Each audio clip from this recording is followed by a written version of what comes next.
Tiger NTR dual role లో తెరకెక్కిన movie Devara. ఈ సినిమా సెప్టెంబర్ 27న ప్రేక్షకుల ముందుకు రానుంది. పాన్ ఇండియా రేంజ్ లో రిలీజ్ కి రెడీ అవుతోంది. ఈ మూవీ ట్రైలర్ తాజాగా ప్రేక్షకుల ముందుకు వచ్చింది. ట్రైలర్ తో మూవీపై ఎక్స్పెక్టేషన్స్ పెరిగిపోయాయి.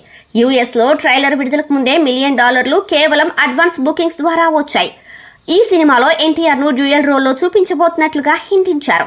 అయితే అంతకుముందు ఎన్టీఆర్ డ్యూయల్ రోల్ చేసిన సినిమాల ఫలితాలు ఫ్యాన్స్ ను ఆందోళనకు గురి చేస్తున్నాయి. ఎన్టీఆర్ డబుల్ రోల్ లో కనిపించిన ఆంధ్రావాలా సినిమా అటర్ ఫ్లాప్ అయింది. అందులో ఎన్టీఆర్ తండ్రి కొడుకులుగా నటించారు. అయితే ఇప్పుడు ఎన్టీఆర్ దేవరా సినిమాలో తండ్రి కొడుకులుగా డ్యూయల్ రోల్ చేయటంతో ఆంధ్రావాలా సినిమాని గుర్తు చేసుకుంటూ కలవరపడుతున్నారు ఎన్టీఆర్ అభిమానులు. ఇక సైఫ్ అలీ ఖాన్ ఈ సినిమాలో ప్రతినాయకుడిగా కనిపించనున్నాడు. ఈ చిత్రంలో జాన్వీ కపూర్ హీరోయిన్ గా నటిస్తుంది. తెలుగులో ఆమెకి ఇది డెబ్యూ మూవీ. ఇక భారీ బడ్జెట్ తో యువసుధ ఆర్ట్స్, ఎన్టీఆర్ ఆర్ట్స్ సంయుక్తంగా ఈ చిత్రాన్ని నిర్మిస్తారు.